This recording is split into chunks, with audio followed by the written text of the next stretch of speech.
There's a fundamental issue with the programs that are on TV that show a vehicle being completely restored in the matter of an hour TV show.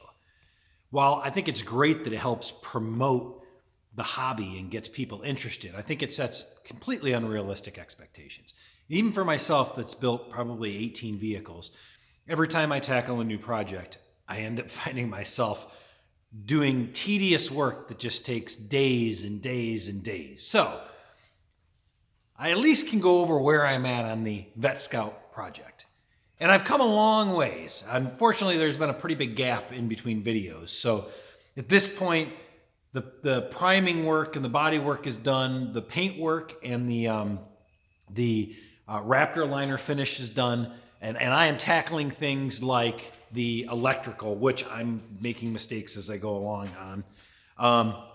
Do a quick overview here of the body, though, which is pretty cool. So it's got a pretty cool finish.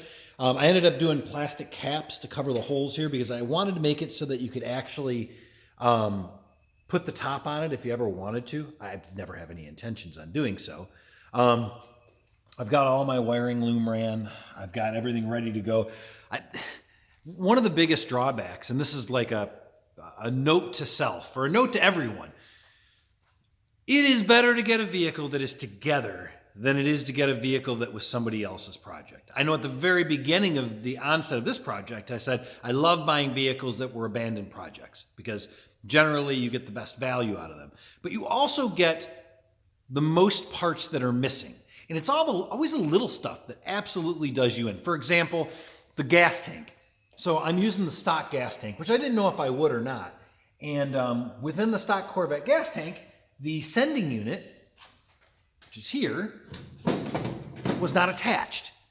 Well, it's special GM bolts that have O-rings on them. And this is the nickel and dime stuff. This is how you take a project that was supposed to cost you $4,000 and it ends up costing you $6,000. And you're thinking, bolts like this don't cost $2,000, but this times 100 does cost $2,000. And why do I bring this up? Because these are special, they're special bolts.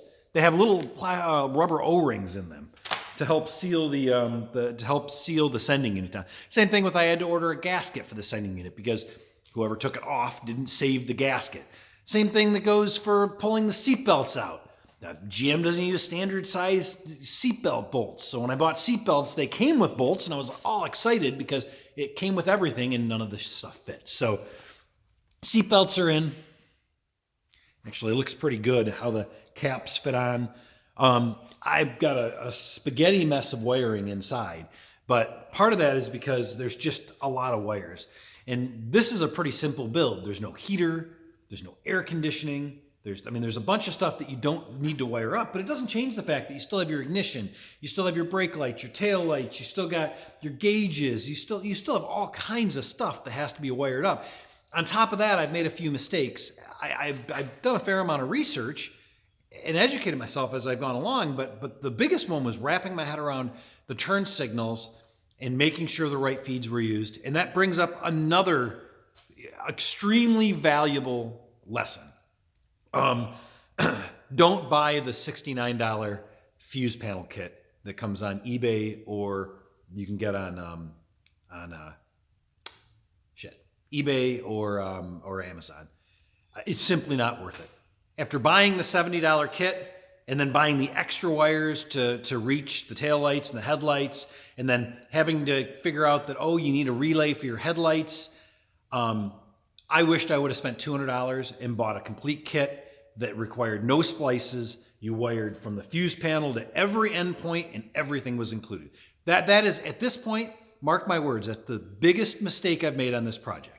For the extra $130 or $120 that I saved on buying the cheapy fuse panel, I have spent more time and energy soldering connections. I've spent more money on extra wire. I've spent more money on marine grade shrink wrap. Biggest regret ever. I will never do it again. Mark my words. The next time I buy a fuse panel for a project, it will be the most thorough and complete fuse panel that comes with the best directions on the planet. And if it's an extra $100, it's money well spent. You will recoup that in the first hour of working on the project.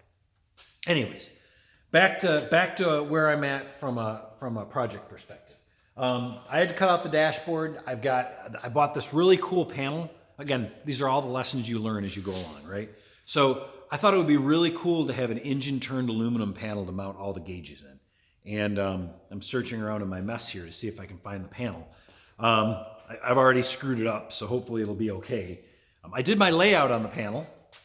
Unfortunately, the drill bit started moving in the pilot hole, and I'm pretty sure that gauge is going to be pretty close to the size of the hole, and I may have an issue with it. The other thing is that the guy that shipped this, and this wasn't cheap, it was like $70 for the full panel, and it's got a clear protective film on it, so it won't look that way when I'm done. But it was shipped just like that, just with cardboard, and it had signs all over it that said, "Do not bend." And in their infinite wisdom, when they shipped it, they didn't bend it, they dropped it on the corner, and the whole corner of the aluminum panel was bent over. I mean, like bent over in a U like this. Luckily, I was able to cut it off. I didn't need the whole width of the panel. Anyways, engine compartment is, although there's tools and stuff all over, it is completely wired up. I've got all the, the electric fuel pump, which is mounted in back, but I've got the regulator with the return line. I've got a fancy looking fuel filter up front. The world's most expensive flipping steel lines, which looked really cool when I went to the auto parts store because they don't rust and they're easy to bend and they have this cool like copper coating on them, but they're also 3 times as expensive as a regular line. Again, note to self, it's the nickel and dime stuff that does you in. You don't realize to run the fuel lines and a return line that you're going to be into it for $100 in stupid lines.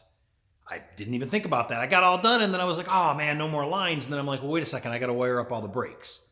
And I'm like, okay, no more lines. And then I'm like, wait a second, I got to run lines for the cooler on the transmission. So it's just like one thing after another. It's like if you want to budget for a project like this, set your budget and then, I hate to say it, but I'm going to say double it or at least a 70% overage because it's the 70% overage in parts to do it like this. So now I've done a lot of projects where I don't have that extra overage. For example, when I did the 51 Ford F5, I was able to sell the scrap stuff that was left over and recoup some of the cost. This one, nobody wants 1984 Corvette parts. In fact, I've got a pile of parts sitting outside that I gave up on trying to sell, and I'm tired of looking at them in my driveway, so I literally drug them down to the end of the road and just stuck an ad and said, free, take the old Corvette parts away, I don't want them. And I really didn't want them to begin with. The guy pawned them off on me when I bought the Corvette. I told him, recoup some of the money you're losing on this and sell the parts yourself. And obviously he knew that nobody wanted 1984 Corvette hood or doors. So they went with me and now I have to get rid of them. Other cool things here, I've got the radiator mounted. I ended up ordering a radiator. The radiator wasn't terribly expensive. The return bottle for the antifreeze, which is here. Again, painted everything, had to weld up brackets when we were doing the build. I don't know if you can see all my wiring looms back here, but I've got let's see here. Oops, I guess you can't really see anything if I go like that. But if I go like this, you probably can. So ended up doing looms inside here. All the wiring is done to the headlights. Ended up doing turn signals, which I guess is a good idea. So they're mounted down below. This was the grill that came with it. I don't know if it really is a grill or just a piece of metal that at some point somebody else replaced. But a few other things that I did that actually turned out pretty good, but I was really skeptical. So these headlights are actually for a Jeep, and they're pretty cool looking. They're LED. They've got marker lights on the top and the bottom. This is another area where I wished I would have done things differently. So the marker lights, which are like LED running lights, top and bottom, are just LED color. When I originally built this car, I ordered these headlights and these headlights. Make my way over here. So these headlights here, these ones have LEDs, but this outer ring illuminates in amber as a turn signal. And what's cool about it is that you can use this as your front turn signals, because on this car, All the front turn signals have been removed. So the reason why I bring this up is when I was working on the Scout, I ran into an issue, again, trying to keep costs down. I tried finding stupid marker lights that would fit in these spots up here, and it became an enormous pain in the butt. Because the size of the hole that's there is way too big for any kind of standard light. But if you go into a bigger light, like an LED light, they go way out here. They're 6 inches. So I'm gonna pan down here. I just got marker lights to go in here. I could have just filled these holes. The marker, the turn signal lights could have been in here. I would have been golden, but it didn't work out that way. You learn as you go. This is not the right size. And as I scan down really close, you'll see there's a little bit of a gap on this one side because in their infinite wisdom, when the factory cut the holes also aren't like a square hole. But for the most part, you can't see it. The other thing that I did is these LED lights are actually for a Jeep, a newer Jeep, and they were inexpensive, but they're pretty durable. They've got an aluminum housing and they look kind of cool. I did not put the chrome trim ring around them. And the chrome trim ring is too big. Even though those are the correct size headlights, a factory headlight has like this bezel that fits around the glass. Well, here, I'll show you. It fits around the glass, and it encompasses the original glass light bulb. And then there's another like inner socket that it fits in. So there's this that goes inside, and then the light bulb, here's one assembled. So it's that goes inside, and then the light fits inside that with this stainless steel trim ring. And then that stainless steel trim ring has this big ring that goes around it that fits over the top of it. So your end result looks like that. Problem is, if you just use this, it leaves like a 1/2 inch gap all the way around the light and it looks stupid. And I actually set this up. I saw somebody else who had used similar lights on their off-road truck, and they didn't put the bezels on there. And I noticed you could still see the hole cutout for the lights. But even with being able to see the hole cutouts, it looked all right. It has kind of an industrial look, but you can still see the screw heads in the mount brackets, and it doesn't look unfinished though, because the headlights draw your attention away. Used the factory emblem that was in the front. I ended up cleaning it, stripping it down, painting it, and then doing it in black and red. I really want to be able to have a black and red theme to this vehicle. Now, one of the drawbacks is I've got these stock seats that came out of the Corvette that I already have the mounts now all completed for. We'll walk over in a moment and take a look at them. I would love it if so first and foremost, my dream on this is not tan seats. My dream would be like a baseball leather glove like style seat. I've had a couple of different Audi TTs, and Audi had these just badass seats. It was the baseball, I think the baseball edition or baseball glove edition interior, and it was all brown leather that had like the thick Naugahyde thread around the outside of the seats. Just the coolest looking seats that I've ever seen. You could also get Mercedes had them in a handful of their vehicles as well. The world of buying used seats, at least here in Michigan, seems to be drying up. And unless I'm going to go and try to jump through a million junkyards, and looking for an Audi TT in a junkyard here is tough anyways. They're not a very popular car. And going online, either the seats are destroyed, because this would be 2000 through maybe 2004 they had the seats. So you're looking at a 20, 25-year-old vehicle at this point. Leather seats haven't held up that well. Anyways, so at least for the time being, I'm using the stock seats. And the stock 84 Corvette seats are actually reasonably decent seats. I mean, they're not in bad shape. They actually show better on the video than in person. I ended up welding bases on them, and the original Scout came with these new seat bases. They're like risers, and even with the risers, the seat sits ridiculously low. In fact, that'll probably be the biggest complaint on this vehicle, is that your eye level, literally, when you're sitting in the vehicle, and I'm 5'10", when I sit in the vehicle, the bottom of my eyes is on the bottom edge of the windshield. I couldn't get the seats up high enough. And everybody said, well, we'll put higher risers. But the problem is the steering column sits pretty low, and I couldn't get the steering column up any higher in the Corvette. The only way I could have done things differently is channeled the body even lower. And even though the body, the thing doesn't sit on the ground like it's scraping the ground right now, if I had channeled the body any further, I would have run into a whole host of other issues. And then this is anyways, back to the seats. I'm jumping all over the place.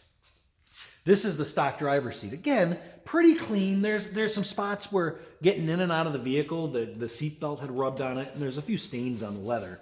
But all in all, they're decent. They're tan. I wish they weren't. Now, looking at products online, I bought the world's most expensive leather cleaner and leather conditioner, and while all the reviews were really good, I'm going to say that it was a waste of money, at least so far. So I ended up buying what's called Leather Honey.